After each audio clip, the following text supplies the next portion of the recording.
ബംഗാളിലെ ലോക്സഭാ തിരഞ്ഞെടുപ്പിൽ ഒറ്റയ്ക്ക് മത്സരിക്കുമെന്ന മുഖ്യമന്ത്രി മമതാ ബാനർജിയുടെ പ്രഖ്യാപനത്തിന് പിന്നാലെ കോൺഗ്രസിനെതിരെ ആഞ്ഞടിച്ച് ബീഹാർ മുഖ്യമന്ത്രി നിതീഷ് കുമാറും രംഗത്തെത്തി.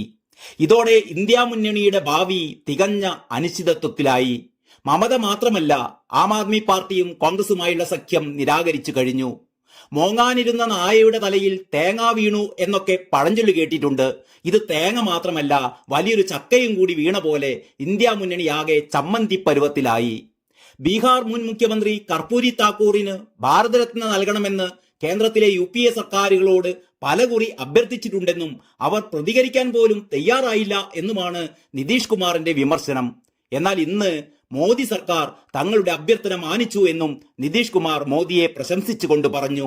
കർപ്പൂരി താക്കൂറിന്റെ ശതാബ്ദി ദിനത്തിൽ JDU റാലിയെ അഭിസംബോധന ചെയ്ത് സംസാരിക്കുകയായിരുന്നു അദ്ദേഹം. 2005-ൽ ബീഹാറിൽ അധികാരത്തിലെത്തിയത് മുതൽ ഞങ്ങളുടെ ആവശ്യമായിരുന്നു കർപ്പൂരി താക്കൂറിന് ഭാരതരത്ന സമ്മാനിക്കണമെന്നത്. ഇതിനായി അന്നത്തെ UPA സർക്കാരിനോടുൾപ്പെടെ പലകുറി അഭ്യർത്ഥിച്ചിരുന്നു. എന്നാൽ ഇപ്പോൾ മോദി സർക്കാർ ഈ ആവശ്യം നിറവേറ്റിയിരിക്കുകയാണ്. ഇതിന് കേന്ദ്ര സർക്കാരിനും പ്രധാനമന്ത്രി നരേന്ദ്രമോദിക്കും ഞങ്ങൾ നന്ദി പറയുകയാണ്. ഭാരതരത്ന സമ്മാനിക്കുന്ന വിവരം പ്രധാനമന്ത്രി നേരിട്ട് വിളിച്ചറിയിച്ചതായി കർപ്പൂരി താക്കൂറിന്റെ മകനും MP-യുമായ രാംനാഥ് താക്കൂർ പറഞ്ഞിരുന്നു. എന്നാൽ പ്രധാനമന്ത്രി എന്നെ വിളിച്ചില്ല, എങ്കിലും അദ്ദേഹത്തോട് നന്ദി അറിയിക്കുവാൻ ഞാൻ ആഗ്രഹിക്കുകയാണ്.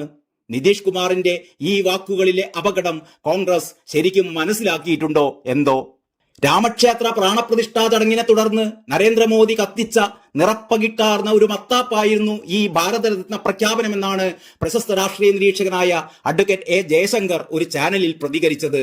സോഷ്യലിസ്റ്റ് നേതാവായ കർപ്പൂരി താക്കൂർ വടക്കേ ഇന്ത്യയിലും ബീഹാറിൽ പ്രത്യേകിച്ചും ഏറ്റവും ആദരിക്കപ്പെടുന്ന വ്യക്തിയായിരുന്നു. OBC-കാരുടെ മിശിഹയായിട്ടാണ് ഇദ്ദേഹം അറിയപ്പെട്ടിരുന്നത്.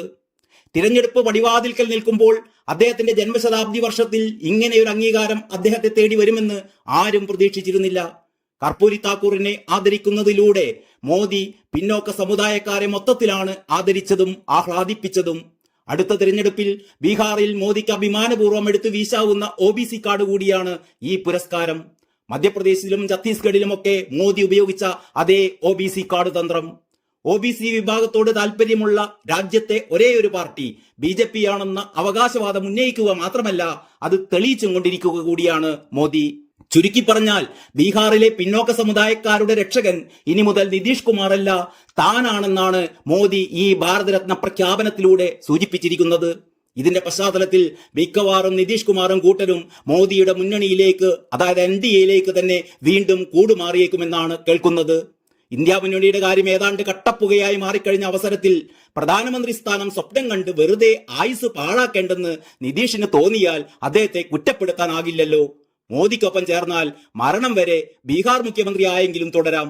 ഏതായാലും നിതീഷ് കുമാറിന്റെ അടുത്ത നീക്കം എന്തെന്നറിയാൻ കൗതുകത്തോടെ കാത്തിരിക്കുകയാണ് രാഷ്ട്രീയ നിരീക്ഷകർ. News desk Kalakaumudi.